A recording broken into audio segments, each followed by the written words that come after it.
Mais uma rodada de cartas, né, de significado. Estamos vendo aí carta a carta. Eu espero que vocês estejam aí pegando a essência de cada carta, muito importante. Não tenham pressa, gente.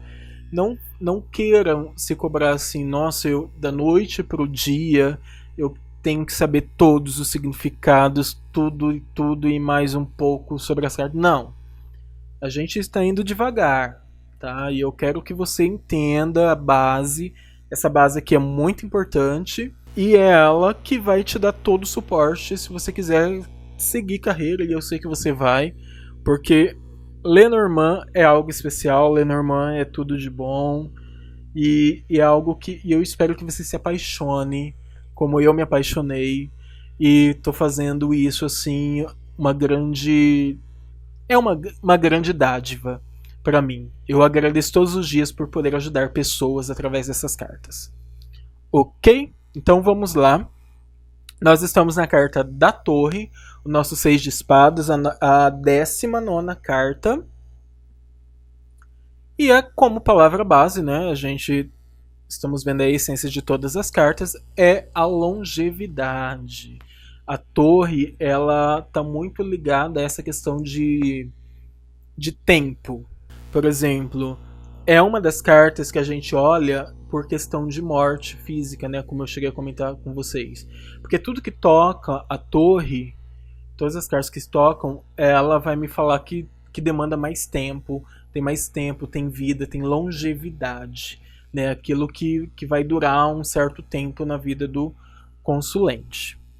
Como palavra-chave, obviamente, como eu disse, tem muito tempo, uma longa vida. Também pode falar de governo, de órgãos e instituições grandes, né? Hospitais, tribunais. Os tribunais estão ali, né, com palavra-chave, hospitais, escolas, enfim, tudo que são instituições pode ser representada pela carta da Torre. Empresas, pode falar de edifício, de apartamento, né? É o pai, né? Nós tivemos a mãe na carta do urso, o pai é na carta da Torre. Ou o avô. Também pode falar de ambições. Se eu quero saber quais são as ambições do meu consulente, eu olho para a torre. O que está acima dessa torre? O que está acima da torre, numa coluna, me mostra quais são as ambições desse consulente.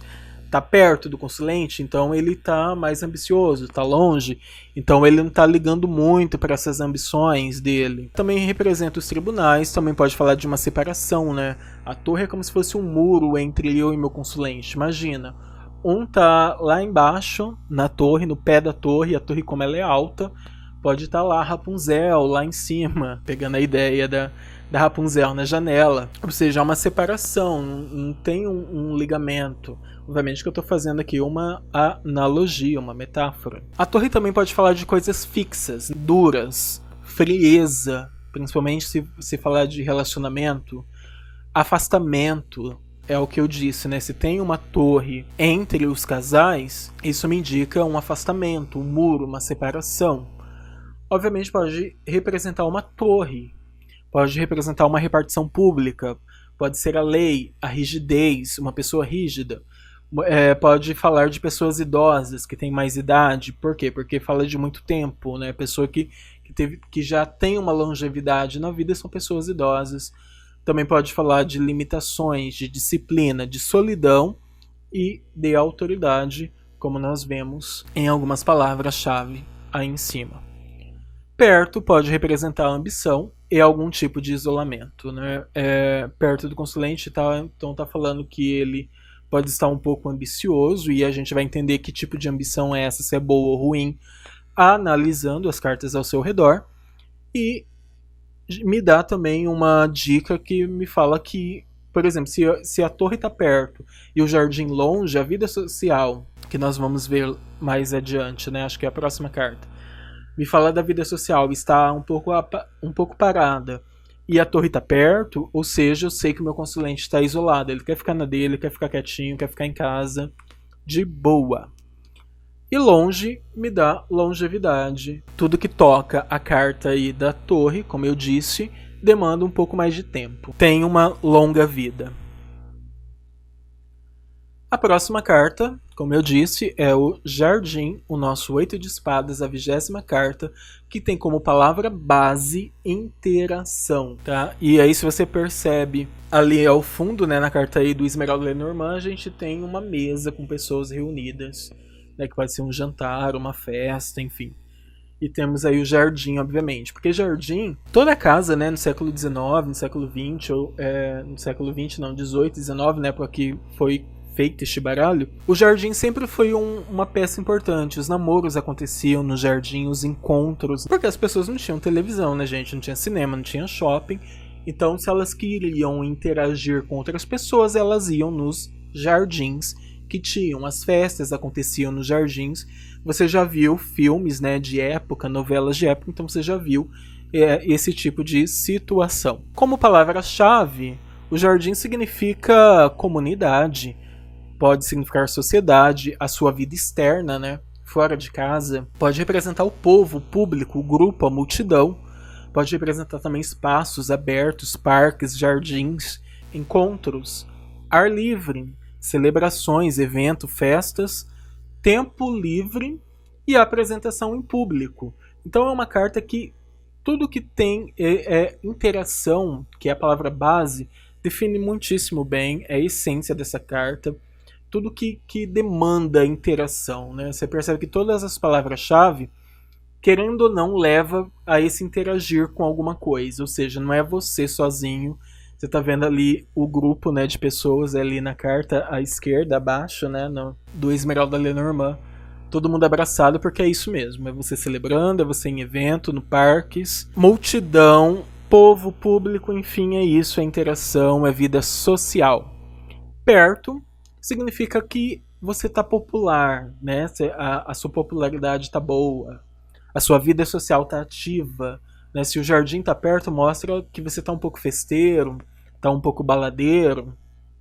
E se está longe, o período é de certo isolamento, assim como havia comentado anteriormente. A nossa próxima carta é a carta da montanha, o nosso 8 de paus, carta 21, que tem como palavra base os obstáculos. Palavra-chave: obstáculos, obviamente, bloqueio, atrasos, a frieza, é um inimigo formidável, representa morros, montanhas, desafios, fronteira, dificuldades sérias, impedimento, duro, né, coisas duras, rochosas, resistentes, e obviamente pode representar o seu adversário. Uma dica que é muito bacana é o seguinte: a montanha, ela representa esse inimigo formidável, né, que eu falei para vocês, que vocês viram aqui nas palavras-chave. E é assim, se você identifica que existe um inimigo na vida do consulente, enfim, a dica fundamental é: não bata de frente, porque você perde. Exatamente, ele é formidável, ele é espetacular, ele consegue ser ótimo naquilo que ele está fazendo. Entendeu? Teve uma vez que eu tive uma consulente em que ela brigava muito por conta do WhatsApp, né? Que o WhatsApp é um inferno aí pra quem tem relacionamento, não é verdade? E aí tava lá pássaros com montanha. Foi uma coisa que eu falei pra ela. Eu falei, olha, não... Meu, você ficar implicando com o seu namorado sobre o WhatsApp é uma coisa que é perca de tempo. Ele é algo assim que você não ganha. É mais fácil ele separar de você do que ele perder o vício de ver o WhatsApp. Ele não vai tirar o WhatsApp, ele não vai parar de ver. Percebe? É a montanha, é o inimigo. Qual que era o inimigo dela? O WhatsApp, que era os pássaros. Então é este ponto que eu queria deixar aqui para vocês. Se você verificar a montanha como um obstáculo, é um obstáculo transponível. Obviamente que é, né? Mas que dá muito trabalho. Então, será que vale a pena bater de frente com esse obstáculo? É isso que eu quero que vocês pensem, quero que vocês observem também nas leituras de vocês. Ok? Perto representa aí os obstáculos, a dificuldade e o inimigo poderoso, né? Como a montanha estava perto dos pássaros, esses pássaros eram o inimigo acabava sendo o inimigo poderoso da nossa consulente. E os pássaros significam o quê? O WhatsApp, como nós vimos, os meios de comunicações eletrônicas. Longe, nós temos aí um grande amigo, olha só, então a montanha longe ela se torna positiva. é a solução esperada de alguma coisa. Então é bacana. Perto a montanha é ruim, mas longe ela pode ser uma grande ajuda. Uma solução que o consulente estava esperando e que vai acontecer. E aí, que ajuda, que solução é essa? A gente vai ter que ver quais cartas estão em volta dessa montanha para entendermos do que estamos falando. A próxima carta, nós temos aí os caminhos. É a nossa Dama de Ouros, o número 22, e tem como palavra base escolhas. A gente percebe aí que os caminhos, a carta do caminho sempre vem com uma bifurcação, ou seja, você tem que fazer uma escolha na sua vida. A função básica da carta dos caminhos é essa. Ela está mostrando para você que você vai ter que fazer uma escolha. Boa ou ruim? Não sei, a gente vai ter que ver as cartas que estão ao redor da carta dos caminhos.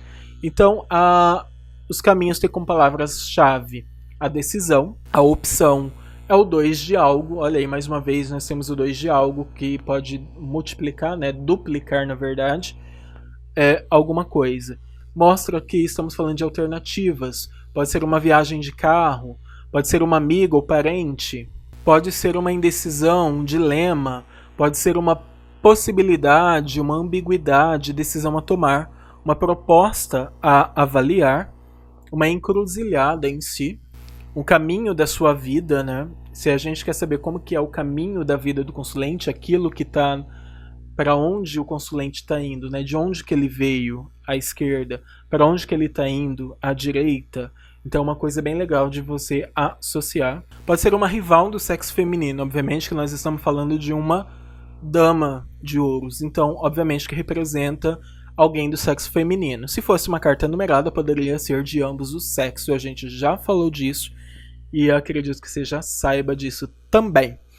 Os caminhos também pode falar de uma seleção, de livre arbítrio, de uma trilha, né? De mata, de floresta, uma trilha. E também pode falar de outros pontos de vista. Perto, rodeados de cartas positivas, o período é de ansiedade ou de decisões para tomar. É aquilo que eu disse para vocês. Tem a carta dos caminhos, alguma decisão vai ter que ser tomada, tem que se escolher algo, é uma alternativa, é algo para ser avaliado, ok? Longe e sem cartas negativas por perto, problemas que serão superados. Olha aí que legal. E com as nuvens, obviamente, uma decisão difícil, né? Quanto mais perto das nuvens, mais difíceis são as escolhas. A próxima carta é a carta dos ratos, o nosso 7 de paus, a carta de número 23, que tem como palavra base corroer e roubo, né? O roubar. Os ratos representam, né, tem como palavra-chave a erosão, a perda, o roubo, sujo, o que é prejuízo, os maus hábitos, aquilo que é desagradável, né? Spam, gente, tem coisa mais desagradável que receber spam no e-mail da gente, com aquelas propagandas, com aquelas correntes, né? Então, spam cabe muito bem aqui como algo desagradável, né? Coisas nojentas, lixo, lixeira, mau cheiro, né? Se a gente tinha um perfume na carta das flores, agora nós temos o mau cheiro com a carta dos ratos, né? Os ratos também falam de pobreza, algo de baixo valor. São os parasitas, as doenças infecciosas. Pode significar os ratos também, principalmente se tiver ratos mais casa ou casas mais ratos, pode estar falando que a sua casa tem um rato, na verdade, e às vezes nem é que a sua casa vai ser assaltada ou ser roubada, né? Também tem que prestar atenção nisso.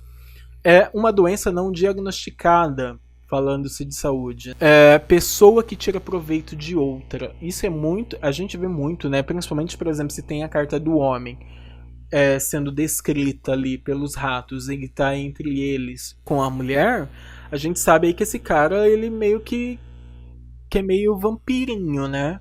Vampiriza essa mulher aí, que a gente sabe que esses ratos estão dando característica aí de pessoas que tiram proveito de outra, quer ser morgado, quer ser bancado, é nesse sentido aí mesmo. Ou qualquer outro sentido de vampirização, pode ser energética também. Perto, aquilo que está sendo perdido, né, que está sendo corroído pelos ratos, a gente tem uma recuperação fácil. O meu carro foi roubado, e aí o consulente chega lá desesperado e fala, eu vou conseguir recuperar o meu carro, aí você abre uma mesa real, um jogo, e os ratos saem perto da carta do consulente. Você fala que vai sim, ele vai recuperar o carro roubado. Agora, se a carta dos ratos saiu longe, aí você já sabe que esse carro não vai ser recuperado. Você pode falar para ele, olha, pode desistir, comprar outro, que não vão achar. Você não vai ter o seu carro que foi roubado de volta. Então percebo que a carta dos ratos é uma carta bem importante, que falam de coisas aí ruins na vida da gente. A gente não quer os ratos perto, né? Chegamos numa carta que muita gente gosta, muita gente quer perto dela, que é o Valete de Copas, a carta número 24, que é a carta do coração, que tem como palavra base afeição e sentimento. Como palavra-chave, nós temos o carinho, a paixão, a afinidade, os sentimentos, né? E aí, sentimentos, a gente sabe que sentimento ainda a gente não sabe se é bom ou se é ruim. A carta por si só, o coração, ela é boa, ela é positiva.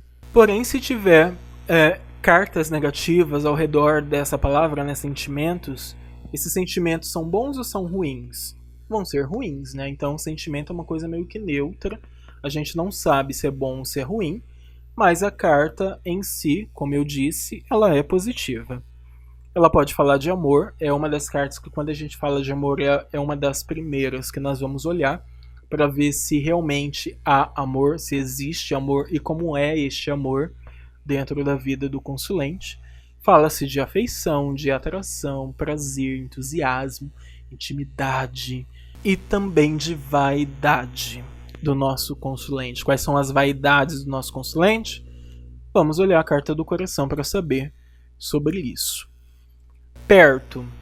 Quanto mais perto, mais amor em sua vida, mais alegria, mais satisfeito está o nosso consulente, tá? Isso se não tiver com cartas negativas, né? Porque a carta do coração, como eu disse, ela meio que absorve os sentimentos bons ou ruins das outras cartas para si.